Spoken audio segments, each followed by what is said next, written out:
Hello champion, कैसे हैं आप सब।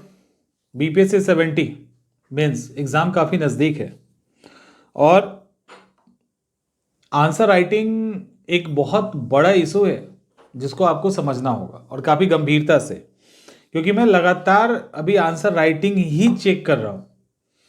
और ये आंसर राइटिंग वो है जो फर्स्ट लेवल पे चेक हो गया है। ठीक है, फर्स्ट लेवल पे चेक होने के बाद सेकंड लेवल का आंसर राइटिंग है और उसमें इतनी दिक्कत है। और अगर इसी तरह का आंसर आप लिखेंगे तो फिर कैसे काम चलेगा।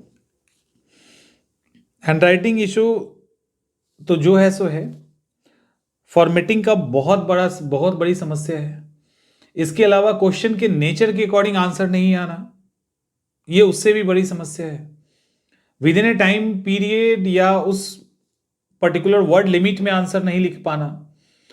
जो आंसर क्वेश्चन जो है उसमें उसके कुछ पक्षों पे बहुत ज्यादा जोर दे देना, बल देना, यानी उससे रिलेटेड काफी शब्दों का उसमें उसी में खर्च कर देना उसके एक पक्ष में, और दूसरा पक्ष यूं ही छूट जा रहा है।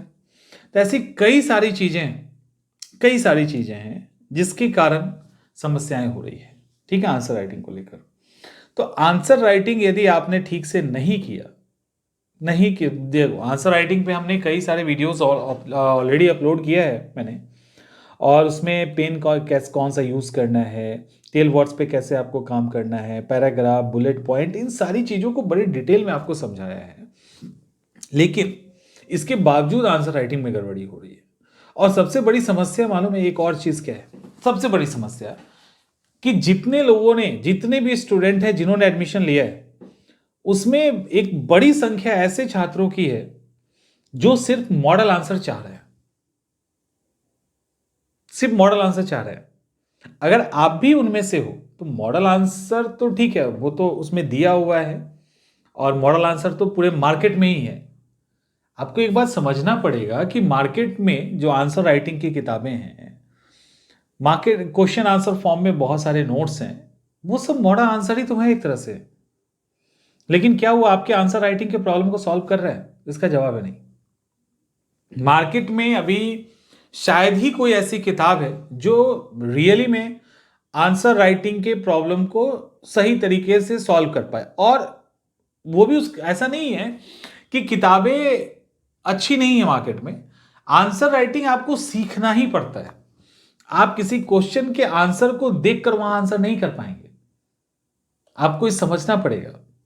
और जितनी दिक्कतें आंसर राइटिंग के दौरान मैं देख रहा हूं, जितना फेस कर रहा हूं, उसमें एक और चीज है कि यदि आप लोग ये समझे कि हम एक से अधिक आंसर राइटिंग कर लें, उसको याद कर ले, एग्जामिनेशन में जाएंगे लिख देंगे, तो ये भी एक गलत फहमी है। टाइम बर्बाद होने के अलावा और कुछ नहीं होगा। सिर्फ टाइम बर्बाद होगा, उसके अलावा कुछ नहीं होगा। ये आपको समझना पड़ेगा। जिस तरह से आप जिस प्रीलिम्स आपका निकला, आप मेंस देने वाले हो, और अगर आंसर राइटिंग के इंपॉर्टेंस को आप नहीं समझ रहे हैं, तब फिर आगे जाके मुश्किल होगा ही। देखिए, प्रीलिम्स का एग्जाम निकालना एक अलग बात है, मेंस के फैक्ट्स या कंटेंट पढ़ना एक अलग बात है। लेकिन उसको जो आपने पढ़ा है, जो आपके दिमाग में है, उसको एज इट इज किताब कॉपी पे उसी तरह से लिखना, ये दूसरी बात है। उसके लिए प्रैक्टिस चाहिए। आप में से अगर किसी को भी लग रहा है कि हम बिना प्रैक्टिस के एग्जामिनेशन हॉल में अच्छा आंसर राइटिंग कर लेंगे, बिना प्रैक्टिस के एग्जामिनेशन हॉल में हम अच्छा आंसर राइटिंग कर लेंगे, इसका सिंपल सा टेस्ट है। Test yourself. आप खुद से ही खुद को टेस्ट कर लें, और आपको लगता है वो अगर आप उस टेस्ट में पास हैं तो कोई दिक्कत नहीं। आप ज्योग्राफी आप पूरा पढ़ लो, ठीक है, जो भी सब्जेक्ट आपको पढ़ा है, जो टॉपिक पढ़ना है पढ़ लीजिए, उससे रिलेटेड पीवाईक्यू के सवाल को उठाइए और उसको सॉल्व कर लीजिए। खुद से कीजिए, किसी को मत बताइए, खुद से कीजिए। जैसे आपको करना है वैसे करो। तुम कॉपी देख के करो, विदाउट टाइम लिमिट में कीजिए, विदाउट वर्ड्स लिमिट में कीजिए। लेकिन आप एक बार देखिए आप सही तरीके से उसको प्रेजेंट कर पा रहे हैं, सही तरीके से लिख पा रहे हैं। यदि लिख रहे हैं तो ठीक है, आप प्रैक्टिस कंटिन्यू रखिए, लेकिन वो किसी से चेक करवाइए। इतनी मेहनत से आपको देखो, हमेशा प्रीलिम्स का रिजल्ट हो ही जाए ये जरूरी नहीं है। इतना मुश्किल है रिजल्ट आना, और ऐसे में अगर आप इस तरह से आंसर लिखेंगे तो रिजल्ट कैसे मिलेगा?